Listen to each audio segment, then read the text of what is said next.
This conference will now be recorded.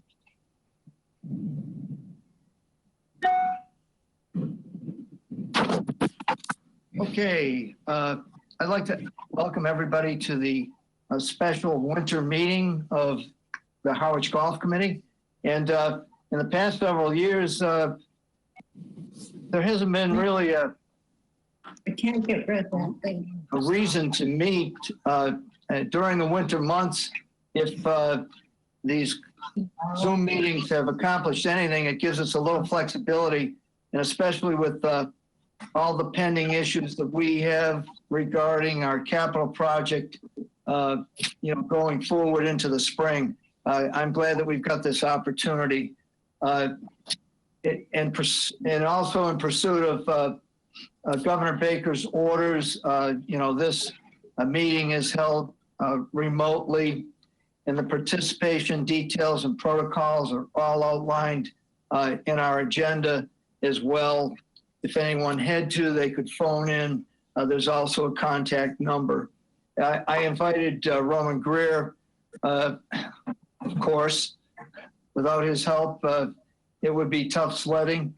And also Ed McManus. And I'll just say up front, I don't know if Ed was available today, but behind the scenes, he has done some very positive things for or on our behalf as a committee. So I just want to say thank you again. And that brings us to the first item of business, which is the consent agenda. And the approval of the minutes was one issue. And if you remember, the consent agenda basically works unless someone has a reason to pull out one of those items. We can just entertain a motion to approve unanimously. Clem, I got a question for you. Sure. In terms of the third reading of number 2, do we actually have to go through the specific reading of that? Well, we did the first time, and John, anticipating exactly what you're talking about, I am going to go through those points. So, Okay. Good. Beg my indulgence, if you will. And here we go, gang. The Chelsea Do you have a system. motion to approve? So moved. I'm not going to call for a motion yet, Paul, until I go through these points on the Okay, Chelsea. sorry. I thought you were calling for a motion. Thank you. In any event, these are the operational changes as outlined by Roman and his staff and endorsed by the committee. But because of policy, we have to review these consecutively in 3 meetings. Number 1 was that there would be a half point for early back 9 play. Currently, it's a full point. Number 2, the full point for all 18-hole in-season rounds before 3 p.m. Currently, it's 2 p.m. There would be a half point for all in-season rounds after 3 p.m. Number 4, season is defined as Friday of Memorial Day weekend through Labor Day. Off-season, in quotes, will distribute full points for 18-hole rounds before 2 p.m. and a half point after. Number 6, the penalty point for no call, no show. Number 7, guest points applied to any guest round in a member tee time. These points will affect placement. Number 8, changes will be accepted when the member who is replacing has an equal or lower Chelsea point value than the member to be replaced. And finally, members responsible for full guest fee within 24 hours of tee time. A guest canceling more than 24 hours in advance are to be charged $25 cancellation fee. As applied to public bookings, quote, or bracketed rules for replacement guests with member of equal or less points remain. So those were the changes as outlined in the policy addendum. So I'll entertain a motion at this time to approve both the minutes and the Chelsea system operational changes. I would move to approve so we can proceed. Thank you. Motion, second? Second. Okay. And discussion. Okay, if there's no discussion, all in favor? Aye. Aye. Thank Aye. you. Aye. So that's unanimous. Thank you. And now we can move on to new business. Roman, this is in your wheelhouse. As we discussed at the last meeting, and it's if there's a positive at all out of this whole COVID mess, it's the fact that your enhanced use of and the execution of the Starter Shack responsibilities and duties is really kind of exciting. So I don't want to hold you up. Could you give us your overview? Clem, I'm sorry, I don't have an agenda in front of me. Did you want me to do my director's report first? Does that fall first? It's a good thing I'm not in earshot to have you throw a punch because I deserve it. Yes, I'd like you to do your report. Okay, here you I'm go. sorry. I didn't mean to take that out of order. That's okay. Thanks, Roman.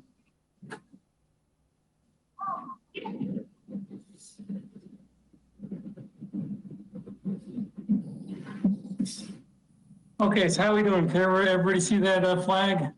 Yep, Yeah. All perfect. right, good. Okay, I don't have a long report today, but let me start it off with the superintendent's report very quickly. So far, I'll just pick out the highlights. Basically, greens have been solid tine aerified, top dressed, sprayed for snow mold. The outside staff is continuing to do a cleanup of brush and take down dead trees. The inside staff is busy prepping all the equipment, flag sticks and tee markers. And then Sean wrote this up, so he gave some brief outlines on the project. We'll go into those in a little more detail later, so there's no need to harp on those. Bear with me. Okay, so as far as business goes, on January 4th, we began taking tee times bookings and advanced bookings for the season. And I did a monthly breakdown. It's been very good response at this point. We've booked $17,000 worth of tee times already for 2021. With the big months being May and September, we have over $7,000 in greens fees already booked for May and over $5,000 for September already. This does not include bookings through hotels. All hotel bookings do include greens fees and cart fees, and we've done over $8,000 in bookings for hotels so far. So business is strong. I don't have annual comparison or anything like that. It's still a little early in the game for that, but it's on par with any year in the past. The phone's been ringing every day to book advanced tee time, so a very good indicator for another strong season. Through yesterday, we've already sold or renewed 89 annual passes, which is once again a good number. I only announced that we were open for annual pass renewals about 2 weeks ago. So that's a strong response in 2 weeks. And what you'll see in the breakdown is a lot of new memberships, a lot of new annual pass sales, 44 Harwich renews, but 15 brand new Harwich annual passes sold, 17 Chatham renews, 5 brand new Chatham. So there's an indicator. I'm sure we'll lose a few annual pass holders as we always do. These are very strong numbers for new ones. So I know I had a casual conversation with Clem the other day, and I told him I'm meeting more and more people from New York City and such that are just picked up and moved to the Cape and show up at the golf course asking about annual passes. So I expect to see some new faces, maybe more new faces than we've seen in any previous year. That's pretty impressive, Roman. Jack, did you have a question? Yeah, Roman, can you hear me? Yes. Just a clarification on the advanced bookings. Do you have a breakdown of the members, non-members? Where are these tee times coming out of? Are they coming out of the non-member pool, the member pool? Oh, absolutely. So, I mean, we very strictly adhere to that. The tee sheet was set up in December, representing the tee time distribution that we discussed here at the golf committee level, which is a 70-30 split in general for the Monday through Thursday tee times and a 60-40 split in general through the weekend times. And those annual pass holder tee times are protected. There are no bookings in those. They'll be protected. As I've said in the past, the one qualifier there is if I have a group that calls for 40 golfers or so, and I only have a spot for 36, I may borrow that first annual pass holder tee time on the back end of it and replace it elsewhere. But that's a rare occurrence. So these are all directed to the non-member blocks. Okay, thank you. You're welcome. Anybody else? Hey, Roman, just a quick question then from me. Do you recall last year how much revenue in advance we had accumulated in these annual pass holder fees that we, accumulated or accrued? You mean by date? Well, basically by April 1st, because I just wanted the record of our meeting to demonstrate once again that by us moving, the calendar date up for being able to buy a membership, the town has been rewarded with early monies, as I remember, in the neighborhood of a couple of $100,000 that otherwise wouldn't be in the town coffers, at this early a date. Is that sure? Clem, let me go to the next slide, and then I'll answer your question. At the bottom here, I said annual pass sales were announced using our new our new email administrator, which is called Second Street. A brand new email administrator that has some exciting new capabilities. And I'll give you an example of what I sent out. This is a snapshot. It actually appears a little nicer when you get it as an email. But this was the email that I sent out announcing renewals of annual passes. And it once again highlights our early registration contest that we've done for the past 5 years, where all entries before March 15th are entered into a drawing for 1 free annual pass and 1 free annual range pass. That's been very popular. And as you mentioned, Clem, that brings in a lot of early signups. So that's what's driving these early signups. To answer your question, I don't have a dollar amount, but I can tell you in general, the number is about 330 to 350 by the time the contest closes. So that's what I'm looking for, is that we hit in the low 300s at least. If that's the case, we'll be on par with previous years. And that's, as you mentioned, not only does it put money in the coffers early, it's so helpful operationally for us because, the really most difficult thing operationally is when somebody comes back from Florida on Mother's Day weekend and has a 7:50 tee time in the morning and shows up at 7:45 and says, I want to renew, here's my credit card. And I mean, you would not believe how many of those we get. So we've tried 100 different methods of saying we'll only take renewals Monday through Friday. It takes 24 hours for your renewal to kick in. You still have a hard time when that person shows up. So we've got some pretty good policies to back that up. But the biggest one is the biggest incentive is getting people to register early for this contest. That gets the registration done by email or done online.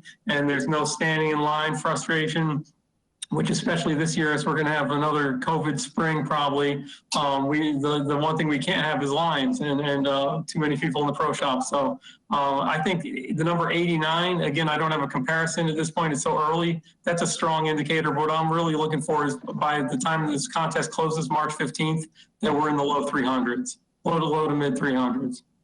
Excellent. Okay. And then I put a slide together just to show a nice breakdown of this Second Street platform gets us. So we have typically just under 1,200 annual passes a year. I took our full database of annual passes over the last 5 years, and sent this email to people that had previously been members with us but have not rejoined at some point. So that database included over 3,500 people. So I sent it out to a lot of people. Maybe that's driving some of these new sales. I don't know. Maybe some people are coming back to us. But there's some great data, you know, that this platform captures exactly what links they're clicking on. You know, 43% open rate is a very strong open rate for when you send an e-blast. So, and then there's a lot more data that goes into this. This is just a snapshot. So I'm hoping that our new email platform will be have us reaching a lot more people in a much better way. And, you know, one of the big complaints we had about our last platform, they're all tricky about their security functions. And for some quirky reason, our annual pass holders that were in our database that had Comcast emails in the past, they had a hard time receiving our blasts. For some reason, the Comcast security features picked up our blasts as spam, I think, or defended it a lot. And so I had a lot of our regular annual pass holders. I've been in touch with quite a few. And I think some of Martha's friends I've been in touch with who tell me all the time that they're unable to receive our e-blast. I checked with them after this went out, and I got the thumbs up. They received it. So I got feedback that this Comcast was the second highest recipient email of this blast went out. So that just tells me we're reaching more people, which is what we want to do. So this should be a positive for all of our customers. I love the data, Roman. Yeah, no, it's really helpful, and it's got some great interactive tools where, you know, not just sending, when I send an email, I can send it with a, with a brief survey or, something fun. It's got a lot of different interactive options on it. So I'll experiment with those more as we go forward. Because we just got acquainted with this, I had to build the initial email from scratch. So as we go forward in the year, I'm expecting to utilize more of the platform. I have a slide here that has our tournament schedule. The only reason I wanted to point this out was, if you remember, we were discussing some of the outings in October, and especially around Columbus Day, the Pals for Life event that's always early in October.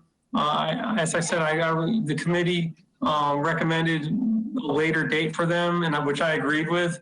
I reached out to them to discuss it. They have chosen to go elsewhere. They don't want to take a later date. They've chosen to go elsewhere. I think it's just fine. I think that was, a really good local event for the service industry, but it was really the most difficult event for our liquor license or Ron Leidner's liquor license, because there's a lot of drinking involved in that tournament. So there was a lot of policing in that tournament, and they're mostly, that tournament is organized by the Chatham Squire restaurant. So they go and have their banquet at the Chatham Squire after. So Ron's not going to lose any business, or whoever our restaurant vendor is won't lose any business by losing them. So we've lost that one. And then the Monomoy Athletic Booster, I reached out to them to tell them we were not going to offer them Columbus Day holiday anymore, once again, but I did offer them a few other dates. They had a committee meeting and decided, with the COVID situation currently going on, they're going to bypass having a tournament this year. So they look forward to talking dates with us next year. But those 2 October tournaments are off the books, and I think it's no loss to us. We get our Columbus Day holiday back, and the day we have Pals for Life, if we get good October weather, we'll probably make out just fine without it. So just wanted to report back to you on that. Thank you. Okay, so now I've got a financial snapshot that I hope you're getting used to seeing here. I'm sorry, I've got so many screens up, I can't see the whole thing myself here. I'll point out a few highlights on this, and then I'll open it up to questions. As you see, the December finances are very light. I mean, if you look at what FY20 was, it was $1,000, just over $1,000 in business the whole month. We don't do a whole lot once we close the greens. This year we saw much more response because people have been golfing a lot more. So $10,000 is still not a lot of money, as far as, that's a big day in June for us, a big weekend day in June, but still it shows how busy golf is this year. When you get down into the salary and wage, one thing that I had to dig into a little bit is our December salary and wage numbers are $13,000 over last year. which made no sense. But as I looked a little further into it, it's just an accounting quirk that the way the report runs. Last year had four payroll weeks on it, and this year had 5. So the actual days worked were within $2,000 of each other, and that's about right, because since then we've had step increases for employees. So that's a misleading number there. That's just based on where the payroll fell during the month. On the expense side, let me move my screens here. On the expense side, I will point out a couple challenges we have. You know, we're about we're $94,000 over in expenses where we were last year. A lot of that has to do with our equipment lease, primarily because we had to carry on the old equipment for such a long time. We knew we were going to be over this year. That line item has, off the top of my head, about $95,000 in it annually. We've already spent $140,000 out of that line item this year because we had to carry on the old equipment, and then just the purchase of the new equipment through TD Bank credit just occurred. So I'm going to, this expense budget is going to be tight all year, and as far as salaries and wages and expenses. So I'm going to be monitoring this very closely and working very hard on this one. But that is the one thing that jumps out to me. If you see, we're 140,000 over last year in revenues, but 136 over in expenses. So that's that. I'm hoping that at the end of the year, we show the greater increases in revenues and we manage the expenses under budget. Any questions on this side of things? I know you didn't get a lot of time to review it. Roman, could you just amplify on our staffing levels, both on the pro shop side and the maintenance side, if you will, because I'm just thinking out loud, for us to maintain, you know, the quality standard to deliver the customer service that our annual pass holders and the public in general are used to. If the trend continues, I can't see salary and wages certainly going down. I wondered if you could speak to that. Yeah, no, I think we're going to be fine on salaries and wages. So I'll answer your question that, you know, where we are right now, we're with our core 9 full-timers. That's what the golf course has. It has 9 full-time employees, 6 on the maintenance side, 3 on the operations side, who are Mike Saragin, and Dick Fagan, our head pro. We're the 3 on the operations side, and then there's 6 on the maintenance side. We're going to be fine with our seasonal help. And I'll get into something next that'll help a helper we have there. But it's going to be tight. I mean, really, you budget this stuff so far in advance, and what if we have an early spring and they're trying to open the golf course in mid-March, and I have to staff starters and cart folks and all that stuff. That's where it gets difficult. This is not a revolving funds type situation where we can justify, okay, we're doing more in greens fees, so we have more money in payroll. We don't. We have a set number in payroll that we can't exceed. So it's the dance we do every year, and I think we're going to be fine. We're managing it well. We came through into the winter just fine. With comparisons, historic comparisons. So. I don't, you know, we're not able to increase the budget, as I've mentioned in past meetings, but we'll be able to maintain with our previous levels. Well, Roman, question for you. If we do have an early spring and you've got to jump through hoops to get staffing back up, is the staff that you typically bring back, is it pretty standard, or is it like a revolving door with new people all the time?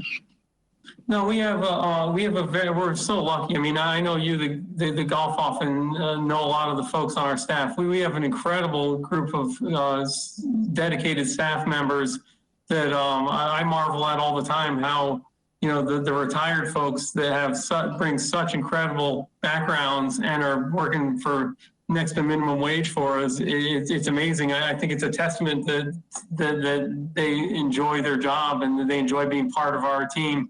But to answer your question, our core group of starters, cart people, rangers, we're already starting to get their applications back in. The town officially terminates their employment every year, and they're a rehire every spring, so that it's a little bulky paperwork-wise. But we have a good core returning group every year. You know them. I mean, I can name them, and you all know them. When we open in either March or April, there are people that are sitting home and checking in with us even weekly right now, saying, "When do you think we're going to open?" They'll be ready to come back to work. Other questions of Roman? Roman, I didn't see anybody's hand go up, so just one quick question. Yes. Regarding the maintenance equipment,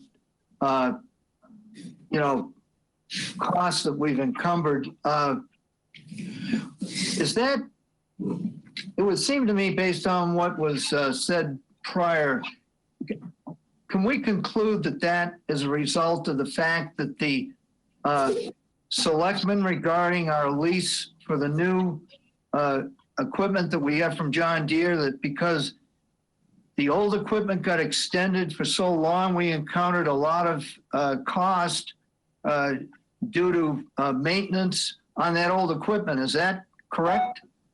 Yeah, I wouldn't want to necessarily put blame anywhere. I think we've discussed in a lot of these meetings that there were a lot of circumstances why that lease got extended much longer than it should have. And it was, we've had a revolving door of people over my head from different town administrators, different people on the procurement team that interpreted how we had to go to town meeting for this purchase that delayed us for a long time. And you're absolutely right. That's what's made it more expensive. The line item in our for equipment repair is not the same line item that I was mentioning for leases. And that's another line item we've blown out of the water. Our repair line item has been greatly exceeded because we've been carrying along old equipment up until this new equipment arrives. So yeah, it's been a burden on the budget, definitely. Well, thank you. I just, I wanted that clarified. Thanks. Yeah, new lease starts when on the equipment? It's already started, and the equipment's begun arriving. So the town purchased the lease from TD Bank, but that's already in the works. The equipment is arriving. We've already received pieces of it. Hey, Roman, how long do we have a lease for on that equipment? 5 years. 5 years? Okay. Anything else? If I can, Clem, let me just point out one thing at the bottom of the screen here. Well, Yep. this is minor stuff, but I think we're doing a much better job these days of counting rounds and just doing some general accounting in general. So this winter, whereas in the past we had a very old-fashioned routine where we had people come in and sign in on a yellow pad of paper that they were playing golf. This year we're keeping the Chelsea system open. We did this in the beginning because of the COVID regulations, which stipulate you must have an advanced tee time to play. There's no walk-ons allowed still. But one thing that's helped with that is it's helping us keeping really good accounting of rounds. So when you see at the bottom of the screen that in December we did 1,237 rounds compared to 86 last year, we did more than 86 last year. What happened is once we closed down the greens for the year, the annual pass holders would come in and sign on a yellow pad of paper. So I think it's just one thing to point out that I think we'll carry going forward is keep the Chelsea system going 12 months of the year. Racking up points this time of year is absolutely meaningless, and because they roll off the books every 14 days, and it helps us keep a good historical accounting of rounds. Yeah, I think that's really important. And you'll see that 46,464 round count. Yes. When you look at that and figure, as I just mentioned, no rounds were counted last winter when we were on temporary greens. When we opened on regular greens, we immediately had to close again due to COVID. And then the phase 1 and phase 2, we were so limited to hit that 46,000 number. I guarantee you no course on the Cape it did 46,000 rounds. That's without a doubt the most rounds any one golf course has done on the Cape. And it probably is, in all of New England, is probably a pretty big number. So we'll look forward to that. That's really an indicator that they got a lot more stress on the golf course, a lot more stress on our staff, but it's what we're there to do. So it's a really good indicator of facility usage. And then there's not a lot here because, again, the month of December is so light. At the top of the screen, I have calendar year annual passes sold. So the next one of these spreadsheets I'll do, I'll start the new calendar year. And so you'll start seeing the new numbers. And then the golf revolving fund, there's very little action happens there in December. Any quirky stuff I'd point out is if you look in the revenue side of Pro Shop non-taxable, you'll see a negative number. Well, you'll get used to seeing that at the end of the year because that's how we account for sales through credit book. When somebody makes a sale with credit book there during the year, the way the accounting works is it takes the cost of the goods sold as a negative because they had already took in the revenue when they bought the credit book. So that's one quirk there. But you'll see our fund balances listed here. The Infrastructure Revitalization Fund went up a few $1,000s over last year just on greens fee sold. Over last month on greens fee sold. Golf Improvement Fund went up, I think, $20 or so on one annual pass sold in December. And other than that, this is all pretty stable. Okay. And that's what I had for you for my report. Did you have a question, Jack? Yeah, Roman, I just, on the increase in annual fee for Chatham, it went up $75. Where did that go into the general fund or did that go into the improvement funds? That's general fund revenue. Okay. Anyone else? Okay, Roman, thank you very much. Sorry, I jumped ahead of you. That's okay. We gotta figure a way to get out of this now. Yeah. In any event, we can now go to new business and Roman, as I said, the renovation of the starter kiosk and the plans for the coming spring. If you could elaborate on that for us, please. Thank you. Yeah, absolutely. Okay. Sorry, I'm still trying to work out my screen sharing. So as far as the starter house kiosk, I don't have a whole lot of information for you today, but I do have some basic information. Once again, I mentioned at the last meeting, our head pro, Dick Fagan, has been tasked with the redesign of the starter shed in order to make it a more effective check-in station, a more permanent check-in station. He's put a design together, and we've had, just on Monday, we had Sean Libby, the town's facility manager, come down, and we're going to work closely with Sean Libby on this. He's the one that's going to direct us to a vendor to help us with the changes. But he thought it was very doable. He had a lot of good feedback on it. He's getting together this Thursday with Dick Fagan to finalize the design, and then we'll move into the vendor phase.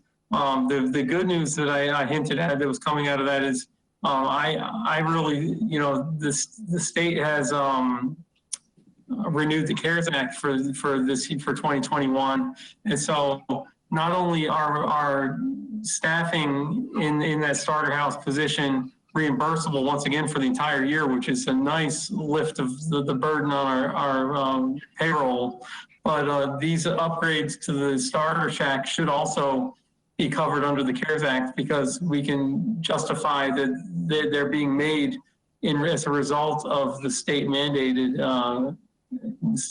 regarding golf operations. So both for the entire year, the positions in the starter kiosk and the upgrades to the starter kiosk should all be reimbursable, which is really good on our funds and on our payroll.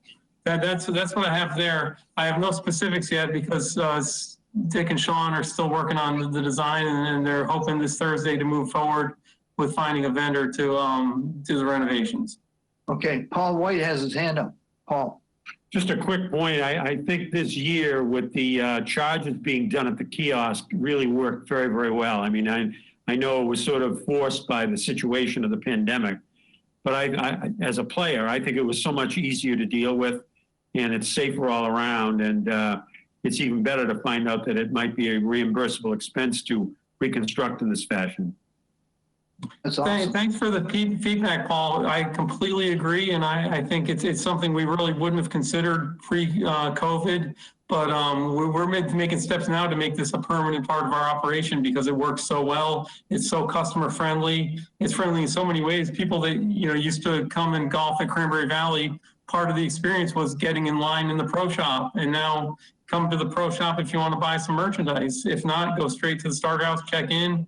It's really a good change, and I assume, it's a copycat business. I'd assume in the next coming years, you'll see some of our competition copying it because it is so operationally functional. Roman, what do you have in the starter shop? Do you have a point of sale computer? Yeah, so we got through this year with a point of sale computer, and we did some rudimentary cut a hole in a screen in a window. I mean, we really had a window that was pointing towards the first tee, and we had a little catwalk on the deck that went to the window. What we're planning to do is reposition the window and build a window that's more built for transactions.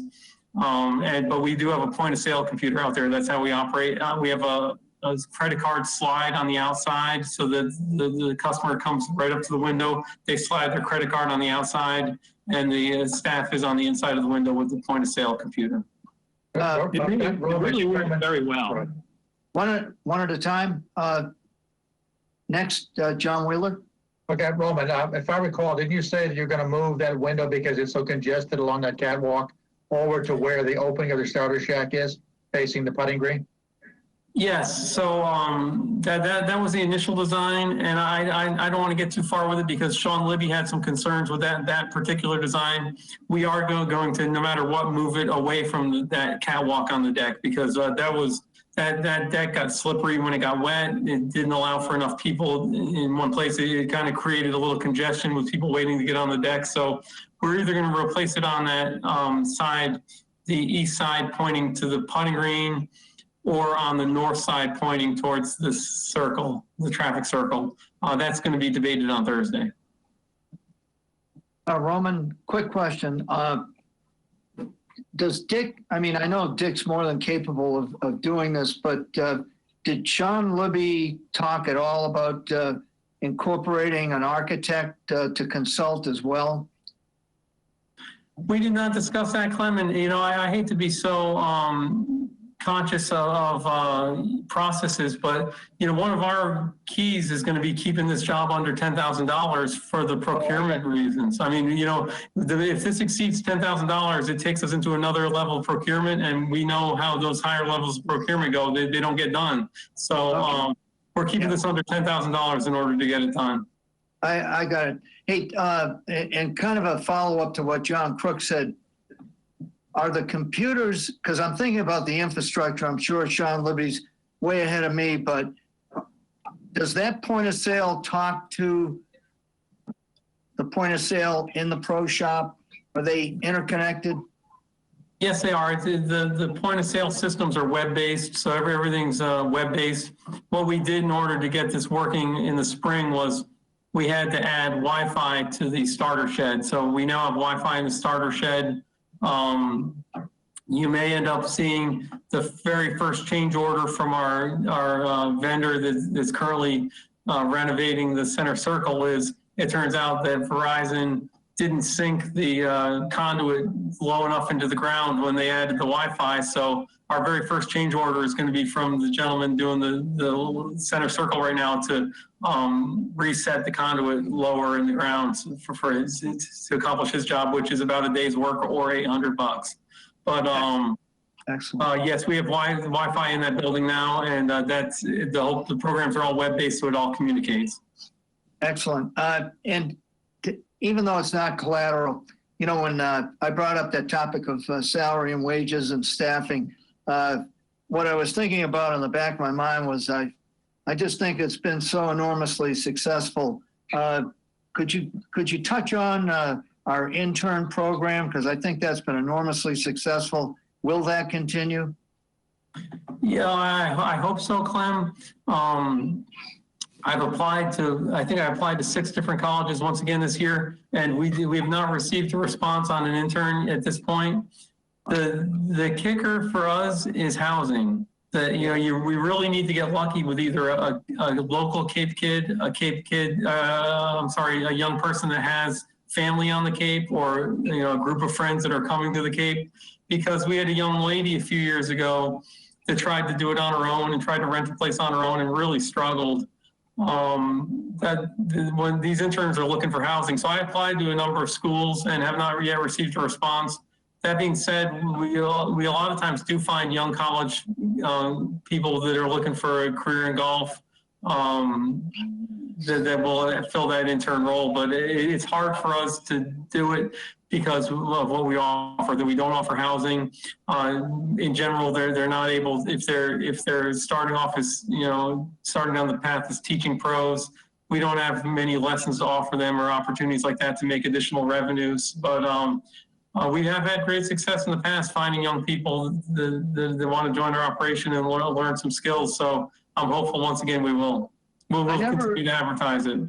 I never got directly involved, but when Harwich residents had hosted members of the Mariners baseball team, I think that was reasonably successful, and I'm just kind of appealing to either Jack or Martha or anybody that's involved with either of the associations.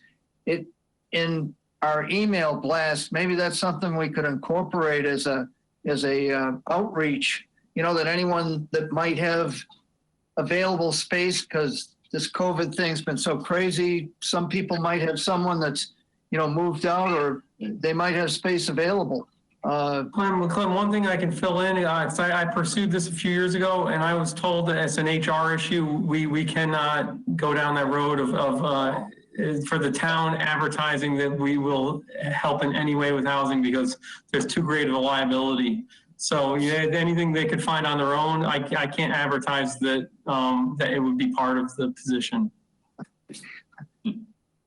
That figures. I'm just kidding, but that's too bad.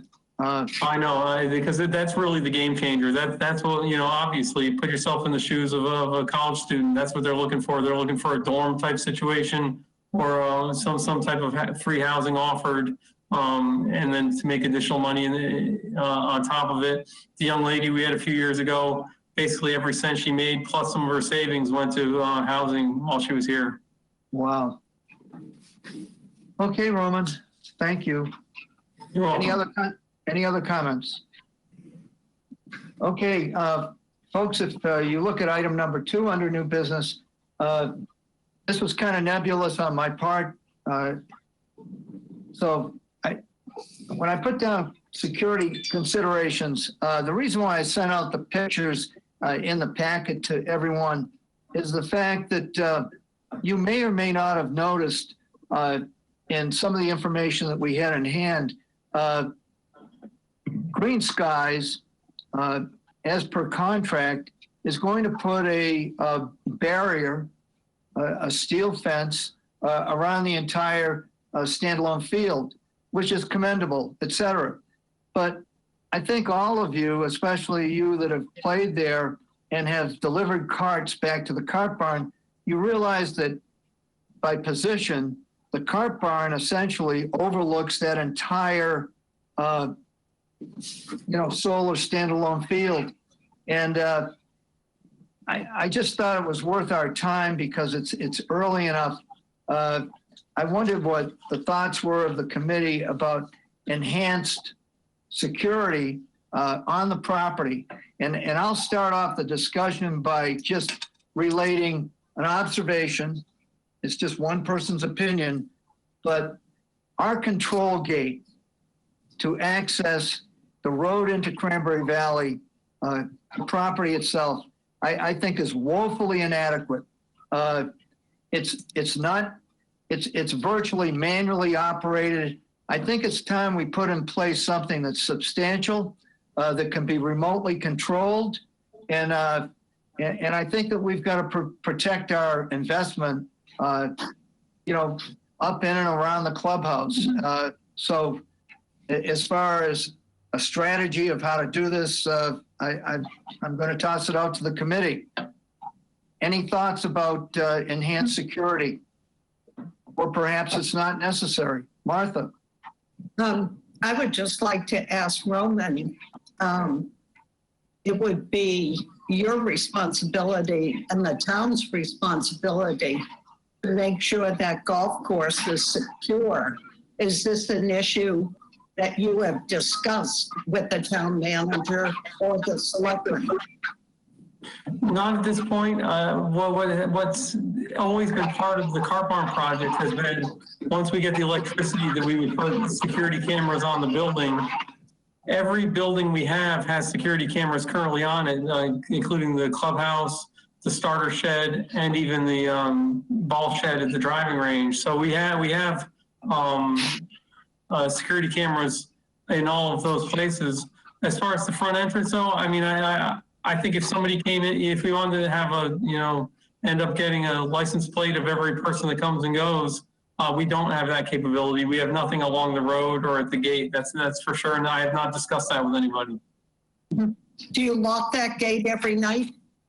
No, we do not. The Harwich police regularly patrol it. They communicate well with us. They come in and they check all of our locked doors every single night. So we have a regular police presence, but no, we don't. I find that a little irresponsible, but if we're concerned about the safety of the golf course and keeping it and putting all the money into it, you would think that we would have some security. Okay, Martha, thank you. Someone else? Yeah, Clem, I think by bringing that up, I think it's a real good idea. I think to have some type of a remote gate at the entrance is actually a good idea. It's, probably there closed at 9 o'clock and opens at whatever time the maintenance staff gets in. But you could almost do that remotely, I guess, from somebody's home if you had to. And I guess my other question would be on the cameras that we have on the buildings. Are they all operational, and do we ever check those? Or, do we have a need to check those, or how does that work? Yeah, so the ones in the clubhouse come directly back. They go to a monitor, in 2 different monitors back in our offices. So we can regularly monitor those. We have had police situations in the past where we've had to go back and check the tape on those. They have hard drives that record about 2 weeks worth of activity. So we have had police situations in the past where we've had to go back and check those. The camera at the ball shed and at the starter house, I don't remember ever having a need to go back and check, but they're there just in case we come in and find some damage somewhere, we could go back and check them. It's just, it has not been an issue since we set those up about 3 years ago, I'd say. Well, I think Clem brings up a good idea, because in order to protect our investment, it just takes a couple of yahoos to be driving in there drunk some night and put their Jeep or whatever on the golf course and run over a couple greens, or try to throw bottles or rocks at the new solar farm too. So, anything that we can do to encourage being a little bit safer or more secure, I think would be in our favor. And I don't think we're talking a lot of money in terms of a gate at the front of the facility, but I think it's worthwhile taking a look at. I agree. I think it's a good idea to take a look at it. I think, I think that there could be some problems that we could tackle staffing wise, because when we have the restaurant open, the golf staff is not always the last ones out of the building. We close the pro shop at 6 o'clock or 6:30. The car barn folks are the last ones to close up a lot of times, but some nights the restaurant are the last ones out of there. So it would require coordination with them as well, but it's not anything we could not handle. Yeah. Okay, I saw Paul White. Yeah, I just wanted to follow up.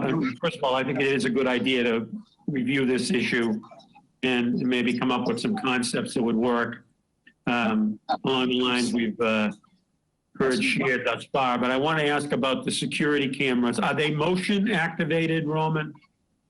The ones we have? The ones we currently have are not. They're constantly running. Oh, they're constantly running, okay. Yes. And was there a plan or with this new solar farm that we have where the cart barn may have or may plan to have security cameras? Could they be pointed in that direction from the cart? Absolutely. That's always been our plan is to put a number of cameras. The cameras we currently have are quite inexpensive, and the systems we have are quite inexpensive. The ones we currently use require Wi-Fi, so they're Wi-Fi required. But the plan was always to put cameras off the building in every direction, including the solar farm. Thank you. You're welcome. Martha? You know, I don't think that we should be naive here, because we have a shed at the pickleball courts where somebody in the town put a camera on the outside of the shed.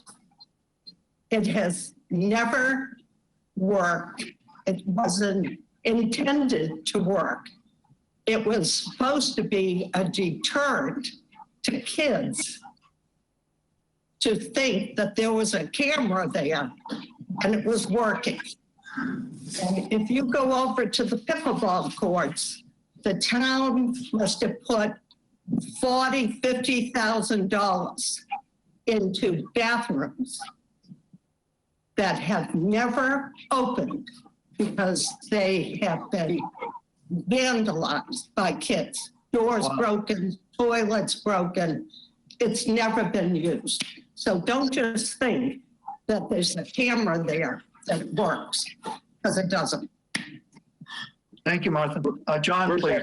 I concur with the comments previously, okay, that I think this is something we really should look into. We've got a tremendous asset that we have to protect in addition to the cameras.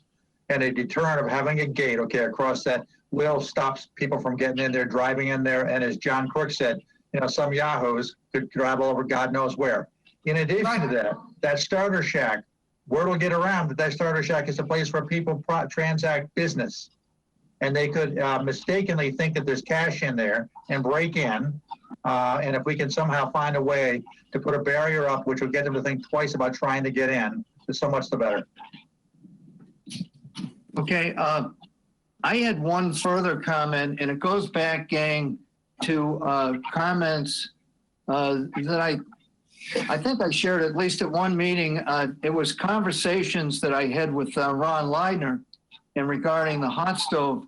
And he more or less brought the issue up to me. And Martha, I think you'd be sensitive to this in a sense. Nighttime lighting in and around the clubhouse, in and around the car park. You know, most security people will tell you flat out, having a well-lit environment is probably one of the greatest deterrents to vandalism or, you know, activity that's, I'll couch it with the term inappropriate. I'd like to see that as part of an initiative that we put forward, Roman, because it's a great equalizer. Yeah, I agree, Clem. So when we had the design for the parking lot done as part of the car farm project, there were spots reserved for lighting. What we're holding off on in that aspect of the project at this point is where the budget's going to stand once we do the charger grid, because, you know, in a future meeting, we can go over the project budget, but, you know, we've been doing that in phases just because we've been over budget in a lot of different items in the project budget at this point. So we'll have to look at priorities. I think we're going to, you know, we're not going to be able to afford the reskinning of the maintenance building as the project budget currently stands. We could choose to maybe do a different article to do that and utilize the remaining funds for parking lot lighting. I know we originally, early on in the project, we had Sean Libby price out solar parking lot lights, and the number, you know, it was a big number for each one. It was $15,000, or I can't remember off the top of my head. So it was probably 2 years ago, but there are in that plan that was approved by the planning board, there are spots for parking lot lights. Okay, you know, I realize we're not going to solve this problem tonight, but you know, I thought it was worthy of our attention, and I think the public, the golfing public at large deserves, you know, an understanding that at least we've addressed the issue. So, you know, we can push that out, you know, further toward the spring, and, you know, maybe behind the scenes, Roman, you can work on that and, you know, come back to the committee with some kind of a game plan. You know, I realize there are financial implications here, for sure. But at the very least, I think probably the most cost-effective start is with video surveillance, motion detection cameras that, you know, Paul mentioned. That would probably be the most appropriate first step. And I can't emphasize enough that gate that, you know, that control gate is, you know, it's just my opinion, but I think it's very inadequate. So, you know, I think we've discussed some things that, you know, we could incorporate in a master plan. So we'll put the ball in your court if you don't mind. Okay, I'll look into it. It's a good plan. Well, thank you. Okay, folks, under old business, we've got a number of topics to discuss here, and regardless of the circumstances, we still do not have a contract for our food services. And suddenly, as I indicated in our meeting with the selectmen, you know, the time sensitivity of some of these issues is really important. And if you remember, because it's suddenly 5 years ago, when we brought Ron Leidner on board, thank God, you know, he signed on with us. All those little things like the liquor license and, you know, contracts with food vendors and everything, it became very, very challenging. So Roman, I don't want to steal your thunder. Maybe you can bring us up to date. Sure, I will. Let me ask everybody. So I've got a lot of different screens in front of me here. Am I still screen sharing? Yeah, you're good. All right. So I mean, in general, we're going to get into the frustrating part of the meeting here for me, because a lot of this stuff is moving slowly, as Clem mentioned. I've got this memo here that I'll show you if it's, you know, from the assistant town administrator to the town administrator asking for the approval for the RFP process for the restaurant on December 23rd. You know, as I've mentioned in a lot of previous meetings, I provided them with everything. I put together the contract, I put together the RFP information with all the dates, the inventory. It's in our procurement team's hands, which our procurement team has been cut in half now. It's down to one person. And I've called, emailed, and texted him over the last few days saying, we got to get this restaurant contract out, and we've got to get this charter grid bid out. And he's the one that releases the bids. I'm hoping it's going to be this Thursday. I've not had a chance to get his attention yet this week. We were working with Bob Lawton on this particular issue, who just accepted the interim town administrator job in Yarmouth, so he's no longer with us. But when my last meeting with him, he said this package is complete and handed it off to his partner on the procurement team. So I'm hoping this gets released this Thursday, and I'm going to keep on that. I've got nothing new to add because the package is complete and it was approved by the town's legal arm. Okay. The good news, if I can add a little word of good news, I speak with Ron Leidner just about every day, and you know, he's a tough negotiator, as I mentioned in the past. He's fully engaged in this upcoming year, so he's not going to walk out. He's in the restaurant every day, improving it. And when I was just talking to him in there yesterday, he said, "What else am I going to do? Yeah, I want to come back. My staff wants to come back. I've been working on improvements every single day." So he knows it's not a given that he gets the contract, but If he does put in a bid, which I think we can assume he will, the license is much easier than somebody taking out a new liquor license. So there is a path here where things go pretty smoothly, but I'm uncomfortable with how late we are in the game, absolutely. And as it is with these procurement issues, it's out of, once I provide the full package, it's out of my hands. It's in our procurement team's hands. And that's the one avenue that we're given to do this procurement by the selectmen, by the town administrator. It must go through our procurement team.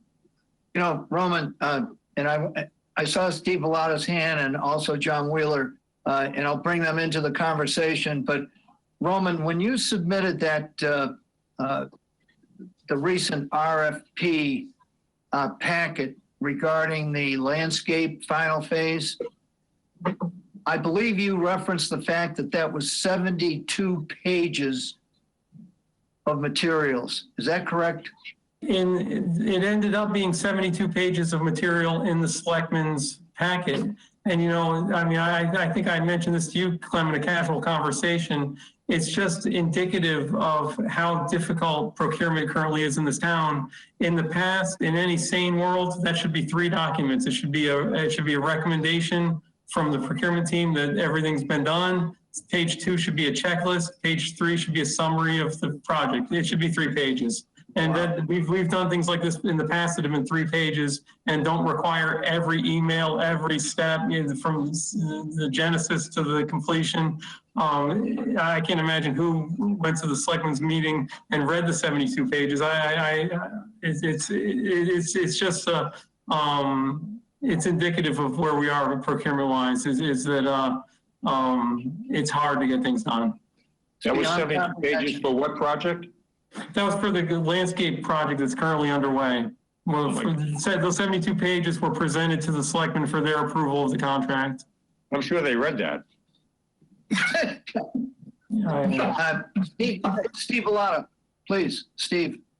Is the RFP for the restaurant going to go out to multiple people or multiple businesses? Yeah, so the plan would be to advertise it in the newspaper, advertise it in town hall. There's a number of places that they have to advertise it. Yes, so that'll be a sealed bid process. Yeah, it'll be advertised to the public. Thank you, Roman. It's not set up to specific people, though. It's placed in public forums, okay, that vendors could say, I want to bid on this. Yep. Correct? Right. Correct. Hey, could I ask a question, John Wheeler?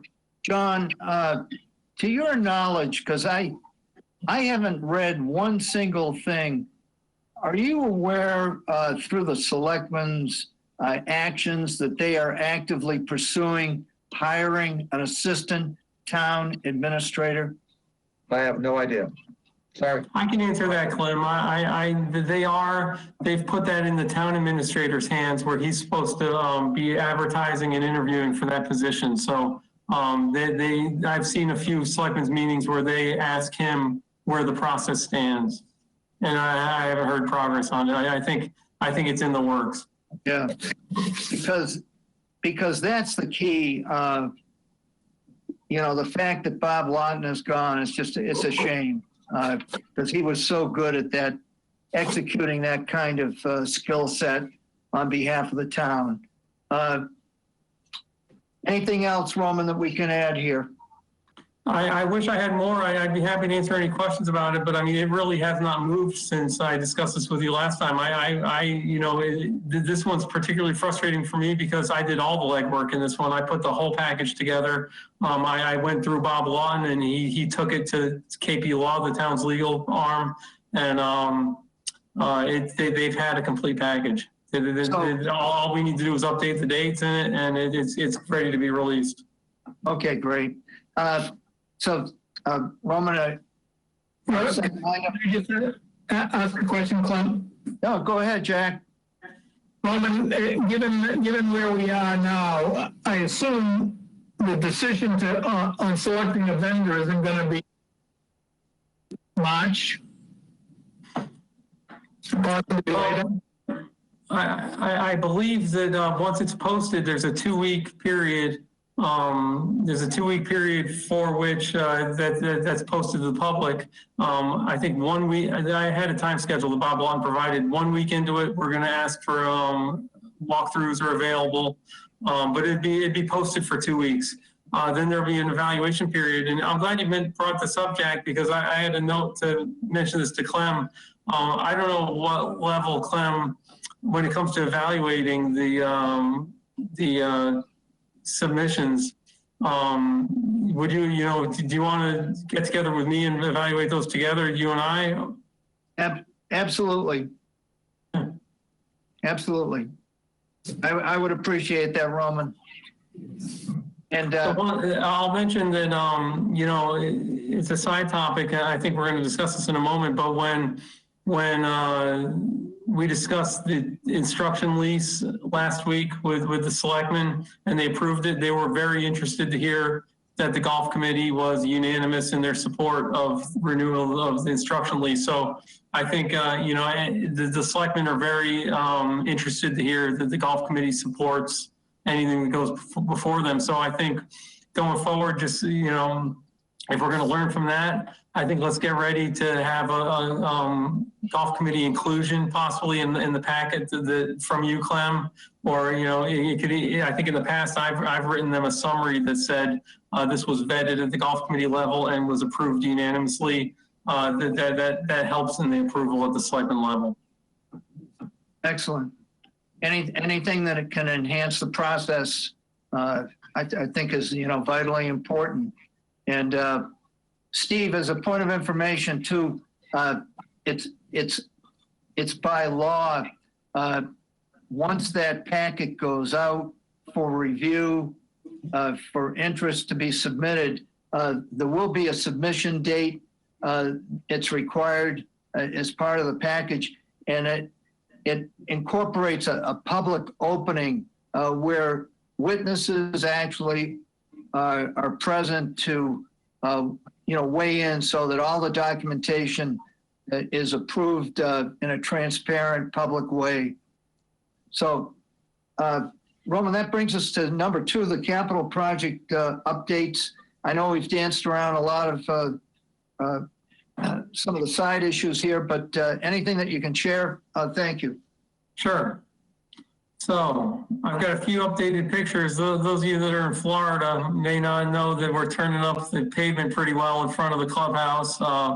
We've had this gentleman, Bill Drake, who works for Bowditch, who received who was awarded the bid for our landscape project. He did work on the golf course in past years. And it's pretty amazing to have him in such a central location where I get to watch him every day, because you see all this equipment out there. It's a one-man show. And that's why we were able to get him at such a good rate, is he doesn't need to pay prevailing wage to all these different employees. And that's why he was able to come to us fairly cheaply, is that as a sole proprietor, he's allowed to pay what he wants to himself. So you'll see 3 or 4 pieces of large machinery in front of the building, and it's one man jumping between each of them, and he's making remarkable progress. So that picture on the left was taken yesterday. Even today, he's making his way more towards the parking lot and working on the area where the previous car barn was. And then the picture on the right, I just put a snapshot in of they're getting ready to put the fencing up around the solar field. You can see the fence supports. On the next slide here, I've got a couple of little updates. Let me move this screen here so I can see. We got it? Yeah, bear with me. Solar Kobo. Okay, got it. So this top part was written by our project manager, Chip, yesterday. I've got actually even better news than that. Since I wrote this yesterday, he says they're wrapping up the electrical for the final inspection over the next 5 to 10 days. Once that's complete, the town inspector releases the project and they go into Eversource's queue.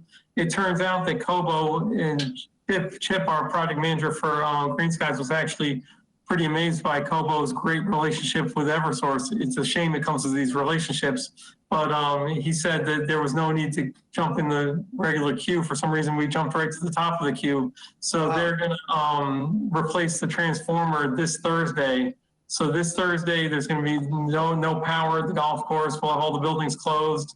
But that'll be for the installation of the new transformer. As he's relayed to me, that's not going to be the end of the project. They still have a little work to do. That's probably going to take them to the end of February before the solar field is up and producing power. But it's great progress. And as I've said over and over, once we can get out of our own way in the town as far as picking vendors, we've chosen some very top-notch vendors to get the work done in a very timely manner. And this is the case here as well. They've done a great job, and it's going to be ahead of schedule. That is really impressive. So as far as the landscape, oh, go ahead. Considering the solar, does anybody have any comments? It's looking good. Hey, Roman, the one thing I would suggest, I'm sure you're way ahead of me, is because of their, efficiencies and so on, I think somehow it obviously could be used as leverage to, push toward our charger grid RFP submission. I mean, and our electric cart issue. There's potential here that we could have everything done on our end, and because of their lack of commitment, I'll let the committee, because I know you guys met a couple of days ago or yesterday, speak to that issue. But let's move on. All right, I'm not sure how one really affects the other. I mean, I'll mention the landscape project once the gentleman, Bill Drake, accepted was awarded the contract, he's required to submit to us a schedule within the first 10 days. We haven't gotten that schedule from him yet, but we've gotten a loose completion date of April, which seems to include in that some bad weather days and all that stuff. So we're expecting a completion date in late April, but I'm also expecting that formal schedule from him in the upcoming days. That's great. The charter grid that you referenced, once that falls hand in hand with the restaurant bid, I've got a complete package ready to be posted. That has to go to Combis and some other state websites because it's an over $50,000 project. We're anticipating that to be over $50,000, so it's going to be a sealed bid process. That's all been submitted, and I'm hoping for posting of that this Tuesday by our procurement team, and I'll continue harassing them until I hear that it is. But that packet is complete at this point. I've finished every aspect of it, and it's just last I heard at the end of last week, it was missing some general legal language. They called it the front end contract language that they were hoping they could get done early this week. So I'm hoping that goes out. As I discussed with our members of the committee, that we've been both John Crook and John Wheeler that I've been working on the golf cart contract with.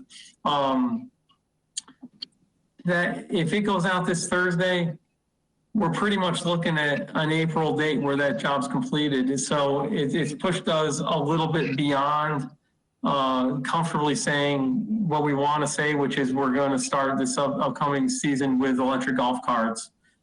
So what I discussed with John and John is they're helping me, and I got this advice from our procurement team who are just absolutely swamped. I said, what can I, and this is so critical, what can I do to make it go faster? And basically they threw it back on us and said, do the legwork, create the RFP, make sure you're following all the state guidelines. So I'm going to work with them to do everything we can do to create the RFP for this contract. And what we're looking at right now, and I'm sure they'll want to hear the committee's feedback, but what we decided yesterday is we would immediately pursue a RFP process for a fleet of electric golf carts that fits our scope of work that we've been working off of for the last few months. And that we would have a caveat in that contract to say the vendor must supply us with a gas fleet until such time as we can support an electric fleet. And we would have to come up with a amount of time. I spoke with one of the cart vendors just the other day to say, what's the timetable that if we ordered an electric fleet, how long does it take to get one? And he said about 4 to 6 weeks pre-COVID.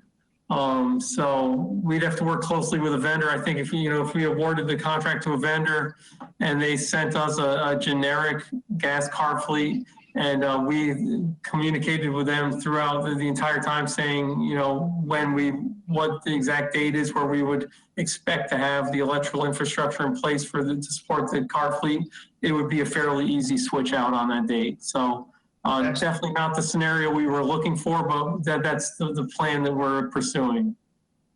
Okay. Did I see a hand up? John Wheeler, was that you? No? Okay. Folks, that brings us to item number 3 under old business.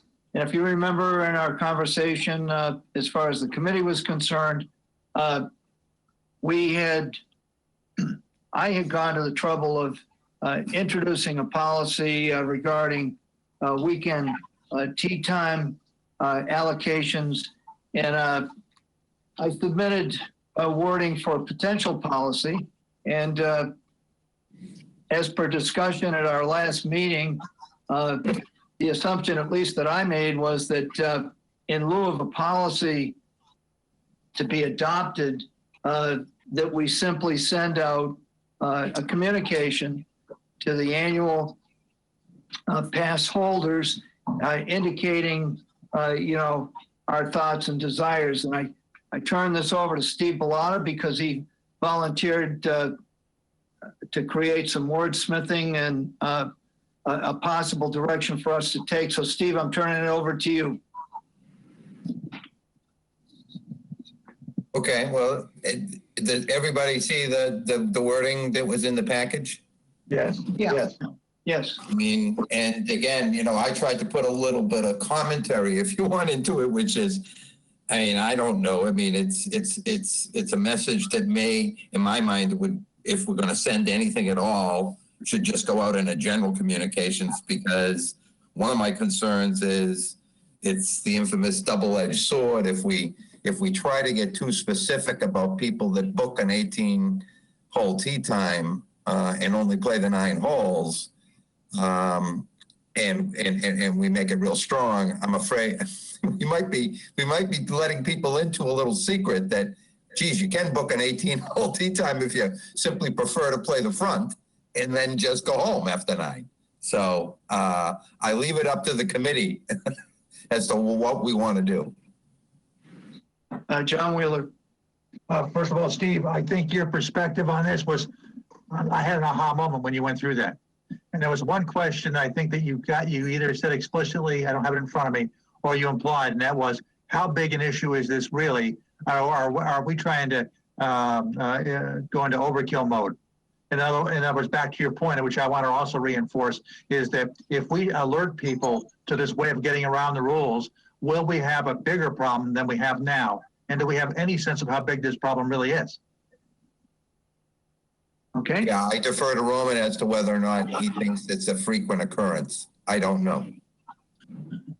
You know what? I would not define it as a problem. I don't think that it's been a problem in the past. I've thought all along that it would be I think it's a good sentiment to tell people that it's a to let people know as a courtesy. If you're going to play only 9 holes, please play in these high volume times. Please choose to play off the back 9 or later in the day. And please value these Friday through Sunday prime time first hole tee times as 18-hole tee times. I think, we've got a courteous group of people, and I don't look at the golfers we have as, all looking for loopholes and such. I think they would value the fact that maybe they don't know that that's a courtesy. That's why I like the idea of communicating this as a suggestion and not anything with any teeth in it, saying, with any penalties. I'm not afraid of it opening the door to any problems, I don't think. I think most people say we want to play Saturday at 8 o'clock, let's play Saturday at 8 o'clock. And even if they only want to play 9 holes, they don't think twice about, if it's going to be the front or the back, they'll put in for the front.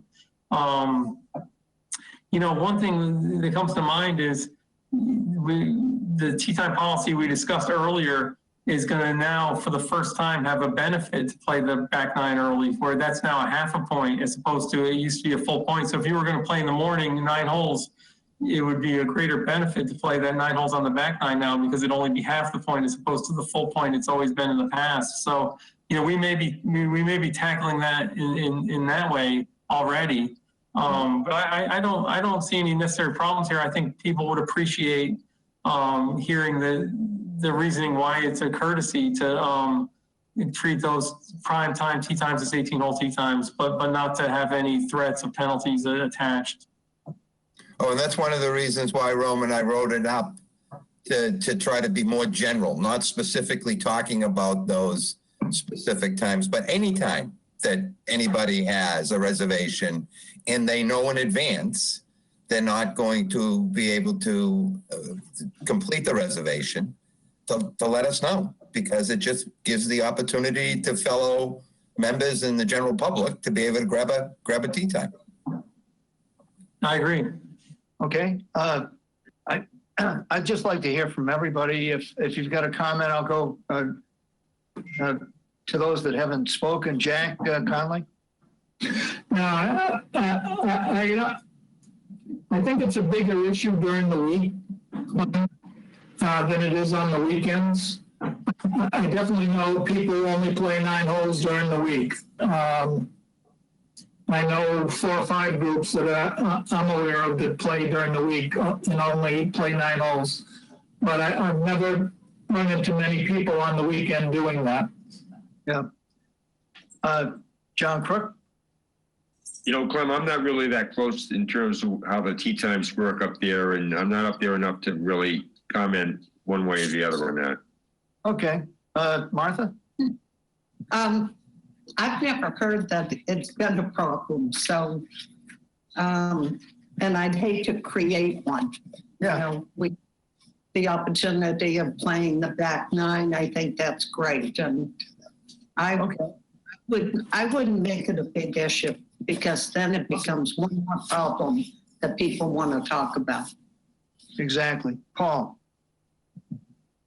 I don't have any super strong feelings about it. I guess I'd just like to clarify, based on what you shared with us, Steve, is the draft in the center what you would recommend if we're going to do it? Yes. And for whatever it's worth, I'm not a strong proponent for doing it at all. I did it because the chairman asked me to write it. Yeah. Sure. So I did my duty the best I could, but I threw it out to the committee to make the decision. If we are going to do it, that's a pretty good draft, but I'll go along with the majority, whatever people feel they want to do. Well, I appreciate everybody's input. The sentiment that I get is that I will withdraw any policy initiative in this direction. I think that Roman's point, the Chelsea tweaks that we're going to put in place, not that they're going to be exclusively a game changer, but, you know, Martha, you know, I think you're right. You know, why make it a problem if it's minimal, to say the least? So, you know, we'll table this for discussion at this time. And Clem, excuse me, if I can say one thing. What the Chelsea tee time changes that had the third reading earlier today, I've been waiting for that third reading, so that now they've become policy. So now I can take those with our team to Chelsea to try to implement them. You know, we discussed with Chelsea prior to this that there were implementation abilities there, but we'll try to implement them. Once that happens, I'll prepare an email for all of our annual pass holders to announce the changes. And when I announce the changes, I could very easily, you know, and throw in a word about the courtesy of, you know, treating morning weekend tee times as 18-hole tee times, and I think we can handle it that way by announcing the benefits of, if you only want to play 9 holes, here's some beneficial times to play because you only get a half a point now, and really focusing on the positives of you know, only getting a half a point for playing 9 holes in certain places. And then as a reminder, it's a courtesy for a morning weekend tee time to play 18 holes, something simple. I think that's a great approach, Roman. We'll defer to you on that. And, you know, it resolves our situation. John Wheeler, final comment? I like it. I'm just thumbs up. That's all. Okay. Okay, people, thanks for your input. I'm glad that we put that to rest. And, you know, as a committee, anyone that's out there, you know, in the general annual pass holder audience that is complaining, you know, we dealt with the issue. So thank you. Next on the agenda under old business, and Roman, you touched on this, the Miller golf contract. Sure. So this is a nice, easy one to handle. This went before the selectmen this past Tuesday night, just after Clem gave his annual report for the committee to the selectmen, and they had a few questions for me, but in the end, they signed off on the new license agreement with Miller Golf for 3 years, plus 2 extension years if we choose to have them. So very successful. Bob immediately the next morning was down in my office and signed his copies of the agreement and is excited to be back. So let's put that one to bed. We've got a instruction team in place for the next 3 years minimum. Great. Yeah, that's great news. And have you been able to dialogue with Bob to this point, or send him a letter, Roman? Yeah, so I've had plenty of discussions with Bob. He's very excited for this upcoming year. He's already signed his copies of the contract, so he's locked in. He's excited for the new year. He's always got new plans, and he's very optimistic to get into a post-COVID situation for instruction. But he was also very appreciative that the town and the golf committee specifically worked with him on lowering his rent payment this past year. I think that was very important to him, and we included a act of God clause in the new license agreement that if we need to go back and amend based on extenuating circumstances, we can. So that was a nice coverage for him. So very, very positive, and we're excited to have them back. Great. Hey, Roman, just off the top of your head, I took a walk the other day over to the teaching area, and the shed facility that you have there and so on. Yeah. Is there, it's a naive question, but is there adequate electric that's sourced there, for use of cameras and or other technologies? There is no electric there. It's strictly storage, but that doesn't stop Bob. I mean, Bob's got plenty. These days you've got battery operated cameras. He uses iPads and iPhones, and there's not a real need to bring electricity there. He uses that strictly as a storage shed, but I know he does utilize technology in his lessons. Okay. I just want to make sure that we're not overlooking the possibility of enhancing that area, for the purposes of teaching, because I've noticed, especially this past year, even with the COVID, they seem to be doing a pretty robust teaching business over there. I've had a lot of discussions with Bob, and he's just absolutely tickled with the situation he has at Cranberry Valley. He thinks the upgrades we've given him to that area there are great. I've asked him he's been very responsive when, I've asked him not to do some things like, he wants to knock down the fence because he'd rather have more visible, his lesson program more visible. And that based on where we have the tee on each day, that can be a liability issue. He's asked to park a van down there that's got signage all over it promoting him, and I've asked him not to. I thought it would be tacky, especially behind the 9th green. So yeah. He's been very, he's always got great ideas, and he's been very responsive. When we have a great dialogue, and he's excited for this upcoming year. So no worries there. I'm happy he's back on board. Okay, that's great. Great. Any other questions about instruction? Okay. And this brings us to the last item on the agenda. And I'm pleased, John, that we have necessary time to look at this topic. And I'm sure the other people on the committee have done the same. I've been looking at a lot of corporate vision statements, and especially with our completing this capital project, in the next 5 years, I think we have a lot to look forward to, and it's incumbent upon us as a committee to give this a positive spin. And a vision statement certainly helps us or enables us to do this. It's somewhat of a departure from our mission statement. So, John, I don't want to steal your thunder.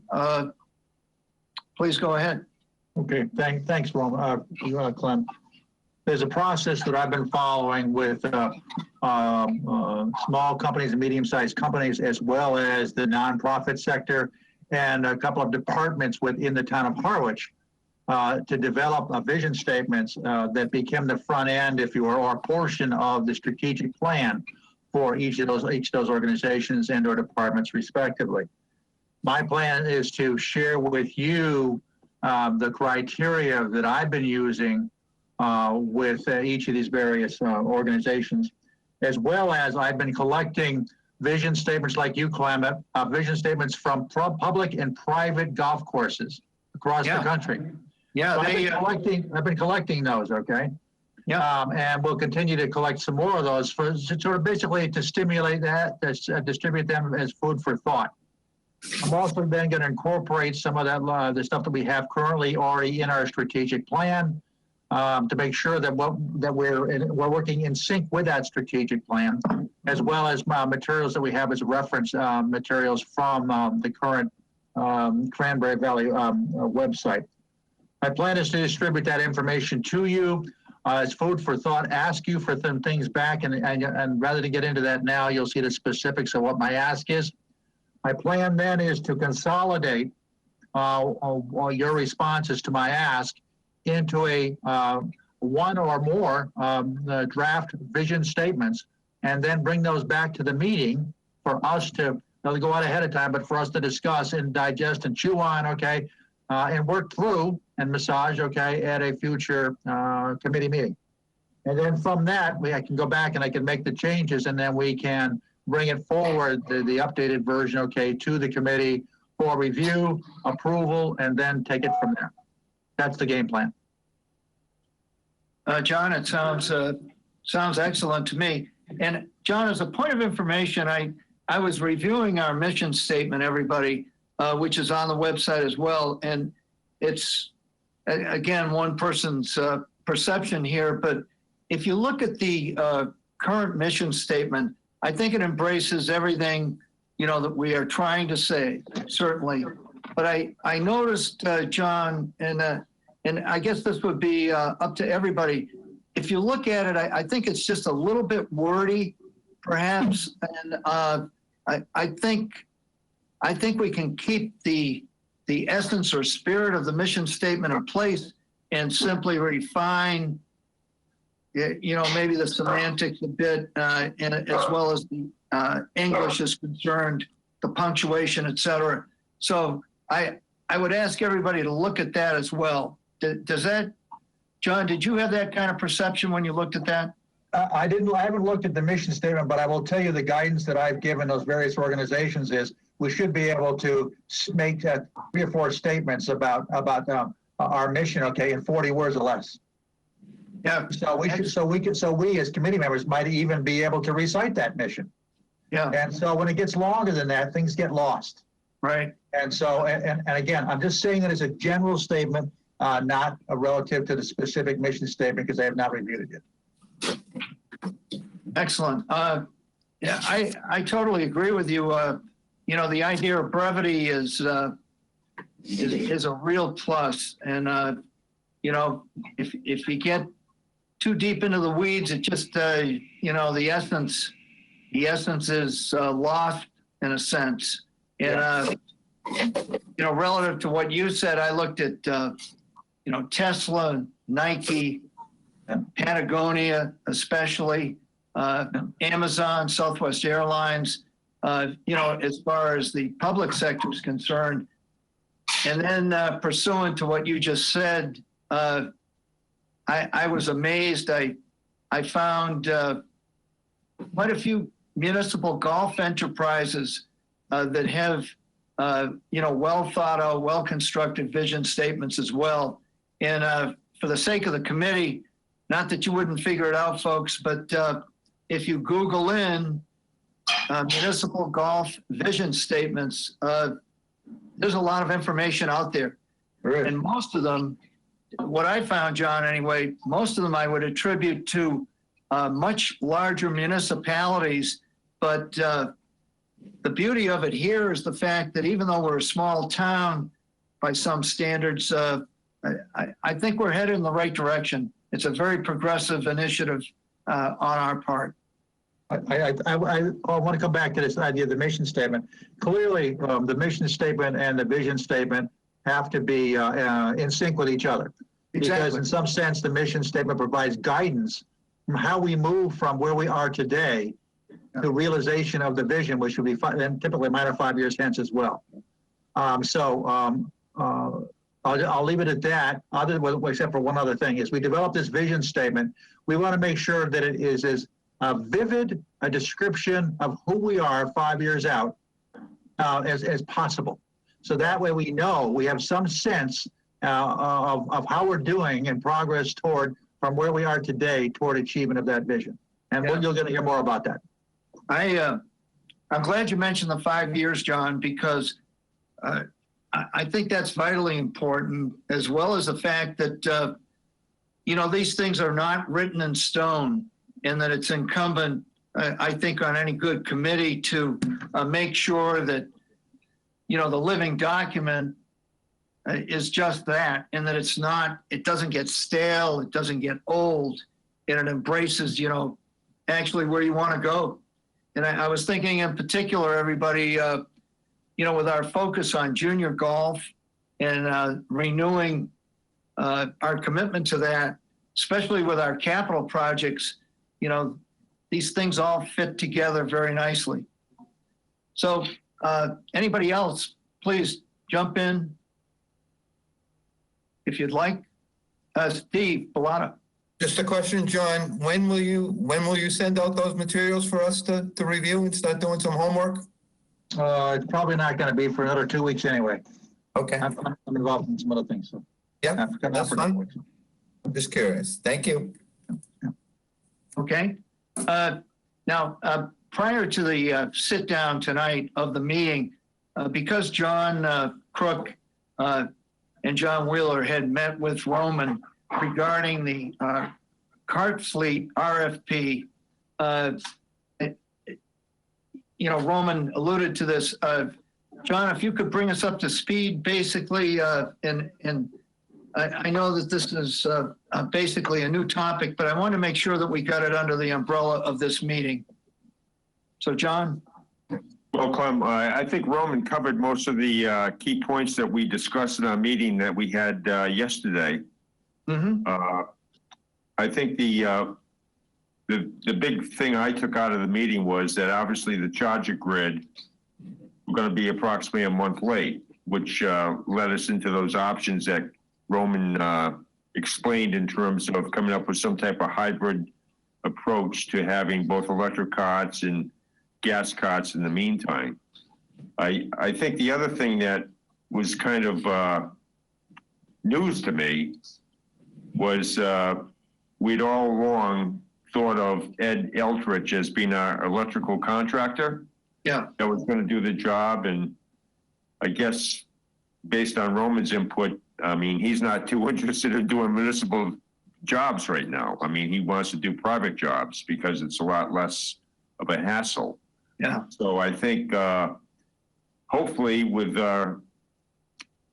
what Roman has put together so far, I mean, at least we can get the RFP hopefully in the hands of the right people by this Thursday. But I mean, once we get that approved, I think it's going to be a big job to get an electrical contractor to do this job that's really familiar with cot bond projects. That's the input I took from what Roman had explained yesterday. Is that correct, Roman? Yes, that's true. So, I mean, I would not write off Ed Elric and his partner, John Enos. I would definitely give them a call, but they didn't give me a whole lot of confidence. Last time I spoke with them, they said, yeah, as I told you, they said, we don't respond to RFPs, we're awarded the job. So we don't put in bids, we get the award. But as I mentioned to you also, the cart salespeople and vendors have given me a few other names as well of other people that have good experience in car barns, and we'll make sure that the bid package values car barn experience, so that possibly we could pick a vendor that's a little more expensive if they have experience doing car barns, because that's critical. Well, I think the other thing too that we've talked about all along has been that we as a Cranberry Valley Golf organization have developed a pretty good relationship with Easy Go and Alex Simpson, who's the rep for them. And as you are all familiar, what we want to do is have electric carts with lithium batteries because they are much more efficient for a golf course because of the lightness of the batteries. It's amazing.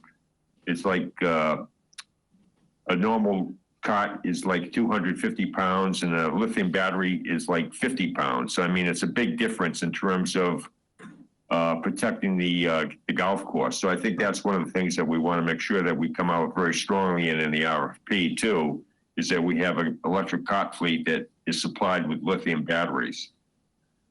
I think the other thing is, and this kind of summarizes a couple of the key points that we had today, was number one, with the restaurant RFP, the electric charger RFP, obviously the town is under great duress right now in terms of the procurement process. And I think anything that we can do I think as a committee, we have to be very strong in getting back to the selectmen. I know Roman has done a lot of this, but I think a lot of us in the committee have to get involved too, in terms of putting forward how important it is to get some of these RFPs done for us, because I mean, it's really impacting the way that we do business at the golf course. So I think that's one of the things that we're going to be taking a look at too, in terms of the task force. But I think as a committee, maybe what we should be doing is sending some type of a letter to the Board of Selectmen, just saying how important procurement is to us. And these are two issues right now that we have that are really what we feel to be critical. And look how long it took to get the landscaping job done. I mean, that was God knows how long. So, I mean, a lot of things have been impacted along the way, and we've got a $1.4 million project that we put into place with this cot bond. We want to make sure it's complete and not like a 15-year plan. Right. So I think it's very important that we get electric cots in there as soon as we can. So I think it's all about the sense of urgency right now, I think, in terms of where we go from here. That to me is the most important thing. Thank you, John. I saw Paul White's hand, and then I'll go to John Wheeler. I completely agree with what John Crook just said. You know, based on my personal experience and lifetime experience, we're all residents and voters in the town. Let's put a letter together and all of us sign it and get it to them and make them understand how critical this is to having another successful year at the golf course. John Wheeler. I support that as well. I think we, as a committee, need to communicate with the Board of Selectmen. I know that there was some statements made from Clam, with the Board of Selectmen, trying to basically emphasize the importance of them moving forward with these procurement requirements. But when it comes to the carts, Roman, you made a comment relative to the extension, potential response, in terms of the extension of the current contract with Yamaha. So which may be a response that we might anticipate seeing from them. Yeah, so I mean, if you push this too hard, I think a negative response we could get is that the current lease has 1 year left on it, so that we have an extension available to us to sign next month. And I don't think any of us want to see these Yamaha carts in their 8th year. I mean, they've been very good cars. They're too old. They're probably the worst car fleet on the Cape at this point, going into their 8th year. But I do see, in my dealings with the town, I think they would say that's why we have this 3rd-year extension is it's available, let's sign it and put that issue to bed. So I don't want to put any words in the mouth. The one thing I would say, I'm not sure if Clem's explained this to everybody, but in order to get the landscape bid approved, Clem and I really did a full court press where Clem went up the chain of command through the committees, through the selectmen, through the liaison. I went up my chain through the town administrator, and it's funny. It all kind of hit a crescendo at a selectmen's meeting where they kind of didn't vote on anything. They said, I think Ed McManus brought up the we really got to tackle this landscape bid. They said, oh well, let's check with Roman to see where it stands, and we were sure everybody knew where it stood. So I think it's. What I'm getting from my side is things are very process oriented. My only concern about a letter and going directly to the selectmen, and it's probably the right thing to do, is that it puts even more pressure on our procurement individual right now. He's not even a team, he's an individual since Bob Lawton's gone. And he's our greatest asset to put this stuff out. So, you know, I'm given a one road, this is how procurement goes, and it goes through him. And he's doing his best for us. I know that he's doing a lot for us. He's doing a lot for the other. It's just he's been given more than one man can handle, and it was more than 1.5 could handle before when Bob Lawton was working part time. But anyway, that'd be my only concern is we don't get to go directly to the selectmen on this. Our journey goes through the procurement team. It must go through the procurement team. John Wheeler. Just to take that one step further, understand our procurement team consists of the town engineer who was hired to be an engineer, not a procurement director. Okay, so he spends most of his time working on procurement when he thought he was being hired as an engineer. And my point raising this with Roman, okay, is if we're going to communicate with the Board of Selectmen, I concur that we need to do it very delicately. Steve? I may be beating a dead horse here, but what happened? Where is our liaison? I mean, rather than going with a letter to all of the Board of Selectmen, we have a defined liaison between the Golf Committee and the Board of Selectmen, a member of the Board of Selectmen, and in my 1.5, 2 years on the committee, he's never come to a meeting. Not once. I mean, if we should be working in collaboration with our liaison and get his support, and he can liaise in an informal way to his peers on the board. That's the job of a liaison. And the fact that he is never available, even though these meetings are scheduled a month in advance in a 2-hour time slot, is just inconceivable to me. I don't understand why that doesn't work. Okay. Anybody else? To John Wheeler's point about, the delicacy, if you will, currently, with this whole issue, I think that, there is certainly got to be a degree of sensitivity. And Steve, I would just say in reference to our liaison, as Roman indicated, 2 selectmen meetings ago, if Ed McManus had not petitioned, and I mean it was the last action taken by the board, if he had not brought up our landscape issue, procurement issue, contract issue, it would not have been discussed. So we can thank him for that. And, rather than close the door, I'd humbly suggest that I don't have a problem. I'll try to reach out to him. I can work with Roman, and at least, John, I can identify the 2 major issues that we have in hand right now, which is the restaurant, as well as, the charger grid. Clem, really the bottom line here is that the town is going to wake up and realize that they need some type of procurement team. and they can't be having an engineer doing the procurement job as a part-time job. I mean, bottom line is, I mean, the size of our town, you've got to have if they're so involved in process, they might as well have at least a structure in place that can deal with that process. And right now we don't have that. So personally, I kind of agree with what Paul White said in terms of, you know, we're taxpayers in the town. We have every right to go to these board of selectmen and give them what our opinion is. And, you know, it seems every time they have a board of selectmen's meeting, nothing gets done. It's just talked about process. And, you know, when I heard you guys talking about a 72-page RFP for the landscaping job, I mean, you don't get things done in business like that. Yeah. So I just think we got to keep pushing forward, because obviously these two projects for us are very important to having a successful year next year. Well, let me, if the committee's so disposed, let me try to establish some contact with Ed and get some kind of dialogue going.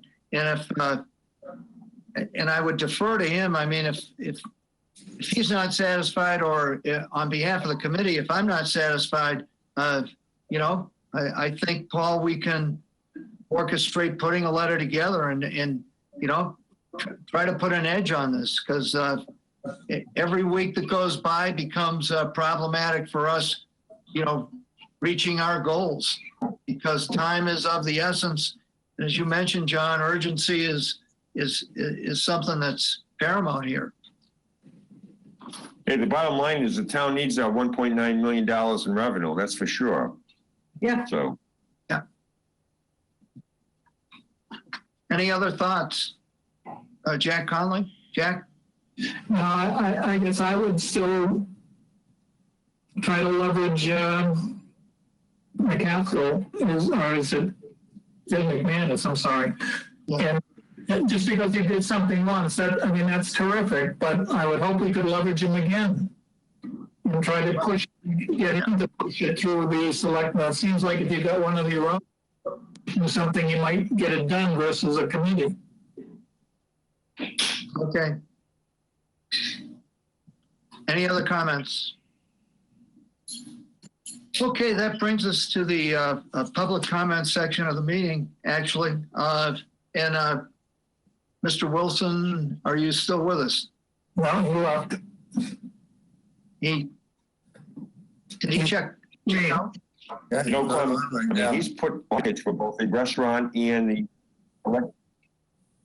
Can you hear me? No, couldn't hear it.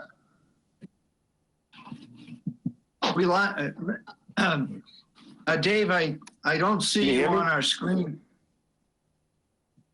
Can hear you now, John, but I couldn't hear what you were saying. Okay. I just said, I think we got to support Roman, because he's put so much work together in terms of the RFP for both the restaurant and the electric charging grid. And we're basically doing procurement's job for them, and they still can't pull it off. So, I mean, that's why I think we have to keep the pressure on. That's all. Roman, any final thoughts? No, I mean, I think I've expressed my frustration with it, but I think that, you know, going to the selectmen, it could be a better idea, and going to Ed McManus could be a good idea. I attend or review every single selectmen's meeting, and the selectmen and their relationship with the new town administrator, who just had the interim title removed from his title this week or last week. They have charged him with creating a procurement process, and that's been there's been a real negotiation in what that process is. He spent a lot of time designing the process. He presented it to them. They approved it. And then the timing was really bad that they approved it. And then in December, they chose to want to amend it and have an old checklist brought back into it. So this has really been a lot of arguing about processes. The thing that I see from my side, I don't see there being any end around where these projects go directly to the selectmen. They have to go through this process. According to everything I've seen, is they're gonna, and that's why once again, Clem and I really put a press on going up our chains of command to get that landscape project approved. And it's still, I mean, Ed did get it put on the agenda, and he got finally some response to it. But it had to, once again, go through the process, and the process required 72 pages. And I don't think there's any bypassing the process, because this has been a real hot button topic with them, with the town administrator, and following his process he designed that the selectmen approved. They discuss it every single week. So, and I think Ed could be helpful, but I don't think there's any way that we go around, we find a way around the process. It's got to be through help getting through the proper process. Okay, Jack first, and then Steve, quickly. When you say your packages now with the procurement guy, does that mean it's followed the process, so it's ready to go? Yes, so this is, so as far as the bid package goes, the bid is ready to be published. Now that, you know, it's up to him to follow the state guidelines on when we're talking about the charter grid. That's an over $50,000 procurement, so that's got to be a sealed bid process that's posted on Combis, and there's a lot of particulars to that, and he's trying to fill in contractual language that he doesn't currently have. It may sound silly. I mean, it sounded silly when I first heard it. They don't have a template that has the front end language for a contract. So he's got to actually build the contract, where you think they'd have a template they could drop this into. So that's where that is. I presented him with all the info, and he and I developed all the information technically as far as the design goes, as far as the requirements go, but he's got to finalize the legal information and then do the actual publishing of it. The restaurant should be ready to go. That should just be a matter of him taking it to the newspaper and publishing it in the proper areas, and having the dates where, you know, published where the submissions must be received by blankety blank, mailed to blankety blank, and then he would, as you mentioned, Clem, set up a public opening of the bids. Okay, Steve, quick comment. We're at 5:58 people, and I don't want us to get bounced out. Steve? Just real quick, I agree with you, Roman. We have to follow, quote unquote, the process. But to John's earlier comment, the process is broken. 72-page RFP for a simple little landscaping project may have followed the process, and that's very clear evidence that the process is not appropriate. So we need to put pressure to get the process changed. Okay. Well, you know, I'll try to update the committee if there's any progress made this week, and we can carry the discussion forward. I think everybody's points are well taken. At least the committee's on the record as per this meeting, and because it's public, you know, I'm sure that we'll get some kind of reaction, you know, to what we've initiated here. There is no one from the public present, so at this time I'd entertain a motion at 5:59 to adjourn. So moved. And second, Martha Duffy, thank you. All in favor? Aye. Folks, thank you. Thanks, Clark. Very good meeting. Thank you. Covered a lot of ground. Thanks. Thank you, Clem. Oh.